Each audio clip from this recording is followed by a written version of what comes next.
ونبي صلى وسلم دائما ابدا على حبيبك خير خلق كلهم. اللہ رب العزت کا بے پایان لطف و کرم اور احسان عظیم ہے کہ جس نے آج ہمیں جمعۃ مبارک کی عظیم اور بابرکت محفل میں اکٹھے ہونے کی توفیق عطا فرمائی. سب سے بڑھ کر یہ کہ ہمیں دولت ایمان سے بہرامد فرمایا. آج ہم مختصراً موضوع گفتگو پہ جو ہے وہ کچھ احادیث مبارکہ نقل کی جائیں گی. میرے فادر اللہ پاکستان میں رضا الہی سے انتقال کر گئے ہیں. انا للہ و انا الیہ راجعون. اللہ رب العزت ان کی بخشش و معاف فرمائے, ان کے درجات کو بلند فرمائے اور لواحقین کو صبر جمیل اور اجر عظیم عطا فرمائے. اسی طرح حاجی فرمان صاحب کا بھی رات ہی خبر ملی. انا للہ و انا الیہ راجعون. اللہ رب العزت ان کی بھی بخشش و معاف فرمائے. بندہ اگر اس زندگی پہ غور کرے تو یہ چند روزہ زندگی ہے. انسان کے اپنے بنائے ہوئے جتنے بھی منصوبے ہیں وہ اسی دنیا میں رہ جائیں گے. اس لیے بندہ مومن کو ہمیشہ پاکیزہ زندگی بسر کرنی چاہیے. ہمیشہ ایسی زندگی بسر کرے کہ اگر اس دنیا سے جاتا ہے تو لوگ اس کو اچھے الفاظ سے یاد کریں. جب اس دنیا سے چلا جائے تب بھی لوگ اس کی تعریف کریں. اور بدبخت ہے وہ شخص جو اس دنیا سے چلا جائے لیکن اس کی زندگی میں شر تھا, لوگ اس کے شر سے محفوظ نہیں تھے, اور جب وہ اس دنیا سے چلا جائے تو لوگ اسے برے الفاظ سے یاد کریں. ایسا نہیں ہونا چاہیے, بلکہ ہمیشہ بندہ مومن کو چاہیے کہ وہ اچھے اعمال کرے. ایک دوسرے کی مدد کرنا یہ بھی بہت بڑا ایک نیک عمل ہے, اور یہ ایسا عمل ہے کہ بندہ مومن جب دوسرے بندہ مومن کی مدد کرتا ہے تو اللہ رب العزت اس مدد کرنے والے کی مدد فرماتا ہے. ادھر وہ بندہ دوسرے کی مدد کر رہا ہوتا ہے, بندہ اس مدد میں جو ہے وہ مشغول ہے کہ یہ مصیبت زدہ ہے, میں اس کی مصیبت کو دور کروں. ادھر رب تعالیٰ اس مدد کرنے والے کی مدد فرماتا ہے. اور یہ بھی یاد رکھ لیں کہ یہ اللہ رب العزت کے انعامات میں سے ایک انعام ہے کہ بندے کو یہ انعام دے دیا جائے کہ وہ دوسروں کی مدد کرے. بعض دفعہ بندہ بوجھ محسوس کرتا ہے, یار یہ کام بھی میری طرف آ رہا ہے, یہ بھی کام بھی میری طرف آ رہا ہے. ایسا نہیں ہونا چاہیے, اس کو کبھی بھی بوجھ نہ سمجھیں. اس لیے کہ پھر اللہ رب العزت اس انعام سے اس بندے کو لے لیتا ہے, پھر وہ ڈیوٹی کسی اور بندے کی لگا دی جاتی ہے, پھر وہ بندہ ان کی مدد کرتا ہے. لہذا اپنی زندگی میں کبھی بھی اس کو ہلکا نہ جانے کہ کسی کی مدد کرنی ہے تو آیا کرنی چاہیے یا نہیں کرنی چاہیے. اگر اللہ رب العزت نے آپ کو توفیق دی ہے آپ مدد کرتے چلے جائیں تو اس کا اجر و ثواب اور صلہ کیا ہوگا؟ اللہ رب العزت کے انعام یافتہ بندوں میں آپ ہوں گے, اور اللہ رب العزت پھر آپ کے کاموں میں مدد فرمائے گا. زندگی میں یہ عمل ہمیں اپنانا چاہیے. دوسرا, زندگی میں ہمیں عمل یہ اپنانا چاہیے کہ اگر کسی کا عیب ہمیں پتہ چل جاتا ہے تو اس عیب پہ ہم پردہ ڈالیں, اس کو ظاہر نہ کریں. بندہ ذرا اپنی زندگی میں خود دیکھے اور مراقبہ کرے اور دیکھے کہ میں نے زندگی میں کتنے گناہ کیے ہیں, میرا رب پردے ڈال رہا ہے. وہ پردے ڈالتا ہے، تو بندہ غور کرے کہ رب اگر میرے عیبوں پہ پردے ڈالتا ہے تو میں کیوں نہ اس کے بندوں کے عیب پہ پردے ڈالوں؟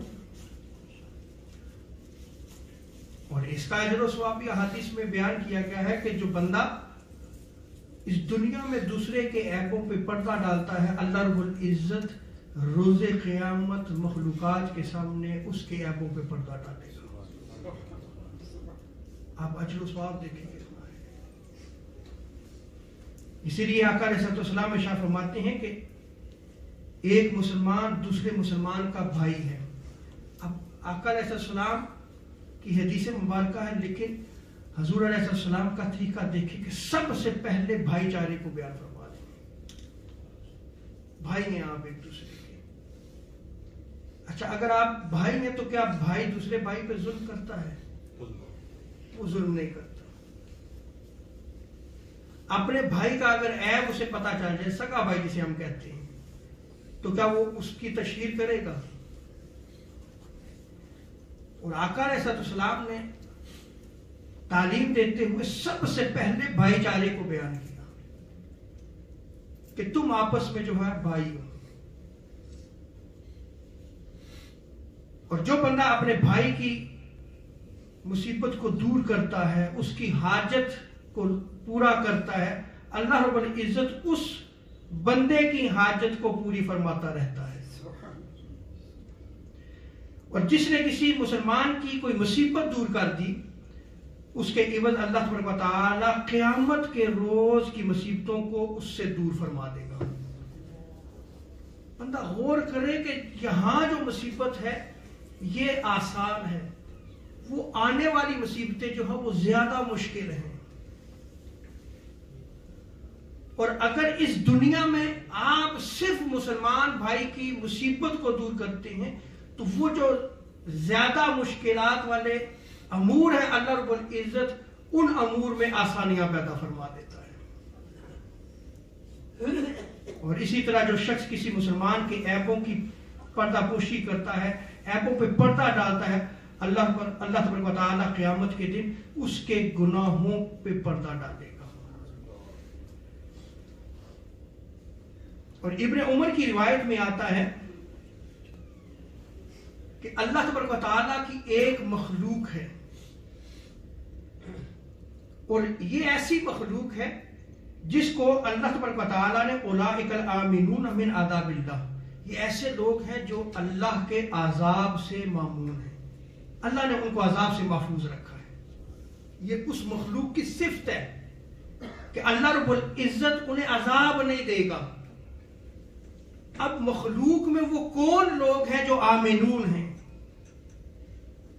کہ جنہیں اللہ رب العزت عذاب نہیں دے گا، وہ امن میں ہیں؟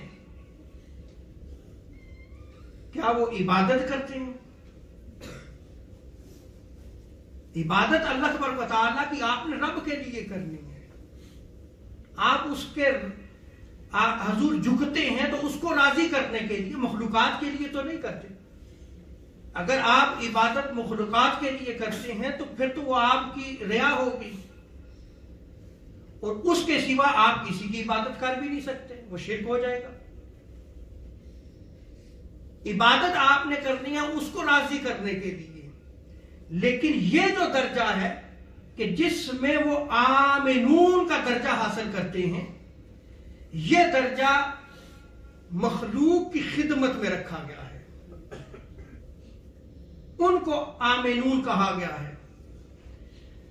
آقا علیہ السلام نے ارشاد فرمایا کہ بے شک اللہ کی ایک ایسی مخلوق ہے کہ جسے اس نے صرف لوگوں کی حاجت روائی کے لیے پیدا فرمایا ہے، وہ لوگوں کی مصیبتوں کو دور کرتے ہیں، وہ لوگوں کے کام پورا کرتے ہیں، وہ اگر کسی مشکل میں پھنس جاتے ہیں تو ان کو مشکلات سے نکالتے ہیں، ان کا کام ہی یہ ہے۔ سو یہ دیکھیں کتنی بڑی نعمت ہے کہ آپ کسی کی مدد کرتے ہیں، آپ لوگوں کی مدد میں لگے رہتے ہیں۔ اس کو بوجھ نہ سمجھا کریں، یہ بوجھ نہیں ہے، یہ اللہ تبارک و تعالیٰ کی نعمت ہے۔ اور آگے آقا علیہ السلام فرماتے ہیں کہ لوگ اپنی حاجات میں گھبرا کر ان کی طرف جو دوڑے دوڑے چلے جاتے ہیں کہ یہ وہ جگہ ہے جہاں پہ ہماری جو ہے وہ مدد کی جائے گی، یہ بندہ ایسا ہے جو ہماری مدد کرے گا، یہ بندہ ایسا ہے کہ میں مصیبت میں پھنسا ہوں، یہ مجھے مصیبت سے نکالے گا. وہ دوڑ کر اس کی طرف جاتے ہیں، انہیں امید ہوتی ہے. اور وہ بندہ مومن اگر ان کی امید پہ پورا اترتا ہے تو پھر اللہ تبارک و تعالیٰ اس کو اپنے انعام یافتہ بندوں میں داخل کر دیتا ہے. پھر وہ لوگ جو ہے وہ آمنون میں آتے ہیں، وہ امن میں آ جاتے ہیں. اللہ رب العزت انہیں عذاب نہیں دے گا.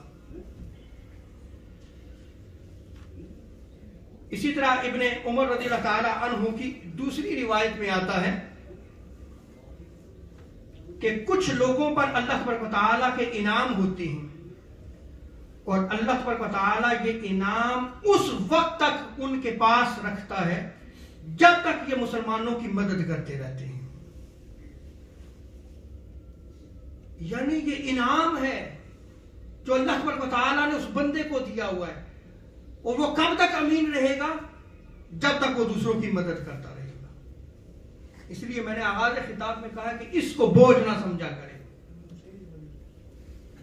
کہ یار اتنے کام لوگ میری طرف آتے ہیں اور کوئی نہیں ملتا. نہیں، اللہ کے بندو، یہ دیکھو کہ اللہ رب العزت آپ کے ذریعے مخلوق کی مدد کر رہا ہے، اور اگر تم مدد کرو گے تو تم انعام یافتہ بندوں میں آ جاؤ گے.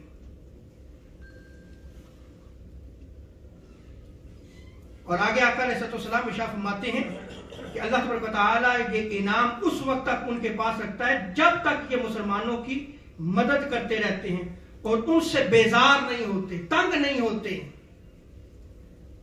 جب لوگ مسلمانوں کی حاجت سے، یعنی ان کی حاجت کو پورا کرنے سے، ان کی مدد کرنے سے بیزار ہو جاتے ہیں جب لوگ، تو پھر اللہ تبارک و تعالیٰ یہ انعامات دوسرے لوگوں کی طرف منتقل کر دیتا ہے. پھر وہاں سے لے کے وہ انعام جو ہے وہ دوسرے بندے کو دے دیا جاتا ہے. پھر وہ بندہ جو ہے وہ مدد کرتا ہے. اس لیے اس کو ہلکا نہ جانا کرے. کوئی آپ کے پاس آئے، آپ اس کی مدد کریں. کسی مصیبت میں پھنسا ہوا آپ اپنی کوشش کریں، تقویٰ کریں کہ یار اگر یہ میرے پاس سوال لے کے آیا ہے تو امید لے کے آیا ہے. آپ اس کی امید کو پورا کرنے کی کوشش کریں، مدد کریں اس کی. لیکن آج ہمارا حال کیا ہو چکا ہے؟ ہمارا حال اس کے برعکس ہے. کیا آج ہم دوسرے مسلمان بھائیوں کی مدد کرتے ہیں؟ کیا ہم اگر وہ مصیبت میں پھنس جائیں ان کو مصیبت سے نکالنے کے لیے کاوش اور جد و جہد کرتے ہیں؟ یہ مسلمان کا بھائی ہے. آقا علیہ السلام نے تو اس کو ایک جسم کی مانند قرار دیا تھا کہ جسم کا ایک حصہ اگر بیمار ہوتا ہے تو دوسرا سارا جسم جو ہے وہ بے خوابی میں جو ہے وہ چلا جاتا ہے، اس تکلیف میں مبتلا ہو جاتا ہے. یہ مسلمان کی مثال. اور ان کی اجتماعیت مسلمانوں کی، حضور علیہ السلام نے انگلیوں میں انگلیاں ڈال کے ارشاد فرمایا کہ مسلمان اس طرح ہے، اس طرح اشارہ فرمایا، اس طرح. آپ اپنی انگلیوں میں انگلیاں ڈال کے ذرا زور سے دبا کے آپ اس طرح دیکھیں تو دیکھیں کہ کس طرح ایک مضبوط ہاتھ بنتے ہیں. آقا علیہ السلام نے تو اشارہ بھی دیا کہ ایسے مضبوط ہیں. کیا آج ہم ایسے مضبوط ہیں؟ ہم متفرق ہوتے چلے جا رہے ہیں. ام المومنین حضرت عائشہ صدیقہ رضی اللہ تعالی عنہا بیان کرتی ہیں کہ بندے پر اللہ تبارک و تعالیٰ کی سب سے عظیم نعمت یہ ہے کہ لوگوں کی ضروریات کا بوجھ اس پر بہت ہو جائے. اگر آپ پہ بوجھ بہت زیادہ ہو جاتا ہے، لوگ آپ کی طرف کھینچے ہوئے چلے آتے ہیں، تو پھر آپ سمجھ لیں کہ آپ اللہ تبارک و تعالیٰ کی عظیم نعمت کے حامل ہیں. آپ کے پاس ایک عظیم نعمت ہے. اور آگے آقا علیہ السلام فرماتے ہیں کہ جس نے یہ بوجھ برداشت نہیں کیا یقیناً اس نے اس نعمت کو زوال کی طرف پھیر دیا، پھر اس سے اس نعمت کو لے لیا جاتا ہے. آج جمعۃ الوداع ہے. آج کا میسج میرا یہی ہے، خدا کے لیے اپنی زندگیوں کو بدلیں، ایک دوسرے کی مدد کریں. یہ جو ہم ایک دوسرے کے خلاف منصوبے بناتے ہیں، یار کیا ہے دنیا میں رکھا ہوا آپ نے؟ کہاں لے کے جائیں گے آپ؟ کیا کریں گے ان منصوبوں کو آپ؟ کیا یہ منصوبے آپ کے کام آئیں گے؟ قبر میں کام آئیں گے؟ آخرت میں کام آئیں گے؟ سوال نفی میں نہیں. اچھے کام کریں، اچھے منصوبے، اچھی سوچ رکھیں، دوسرے کے لیے اچھی سوچ رکھیں، کیونکہ وہ آپ کا بھائی ہے. ابن عباس کی روایت میں آتا ہے کہ حضور نے ارشاد فرمایا، جو شخص اپنے بھائی کی حاجت پوری کرنے کے لیے چلا، قدم اٹھاتا ہے تاکہ میں اس کی مدد کروں، تو اس کے لیے 10 سال کے اعتکاف سے بہتر ثواب لکھ دیا جاتا ہے. ایک قدم اٹھاتا ہے، 10 سال کے اعتکاف سے بہتر ثواب لکھا جاتا ہے. اور آگے آقا علیہ السلام فرماتے ہیں کہ جو بندہ اللہ کی رضا کے لیے ایک دن کا اعتکاف کرے، اللہ اس کے لیے دوزخ کی آگ کے درمیان 3 خندقیں بنا دیتا ہے، اور ہر خندق کے درمیان زمین اور آسمان سے زیادہ دوری ہوگی. یعنی اتنا فاصلہ ہوگا زمین اور آسمان. 3 خندقیں جو ہے وہ کیا کیا اس نے؟ وہ اللہ کی رضا کے لیے ایک دن کا اعتکاف بیٹھتا ہے، ایک دن کا اعتکاف بیٹھتا ہے. لیکن جو دوسرے مسلمان کی مدد کے لیے ایک قدم چلتا ہے، 10 سال کے اعتکاف اس سے زیادہ بہتر ہے. ہم اعتکاف بھی کرتے ہیں، ہم عبادات بھی کرتے ہیں، لیکن لوگوں کو تکلیف بھی دیتے ہیں. اس کا مطلب ہے ہمارے کنسپٹس اپنے نہیں، حضور نے یہ تعلیمات نہیں دی. اللہ رب العزت ہمیں عمل کی توفیق عطا فرمائے. اللہ تبارک و تعالی ہمارے مرحومین کی بخشش و معاف فرمائے. جیسے میں نے پہلے اعلان کیا کہ میرے فادر اللہ پاکستان میں ان کا نماز جنازہ بھی ادا ہو چکا ہے. رب تعالی ان کی قبر کے مناظر کو آسان فرمائے. اور حاجی فرمان صاحب کی بھی رات، یہ دونوں خبریں رات، پہلے ایک تراویح سے قبر جو ہے وہ خبر ملی، دوسری نماز تراویح کے درمیان میں خبر ملی. رب تعالی ان مرحومین کی بخشش و معاف فرمائے، اور رب تعالی ان کے درجات کو بلند فرمائے. اور اللہ تبارک و تعالی عالم برزخ میں انہیں آقا علیہ السلام کا قرب عطا فرمائے. وما علینا الا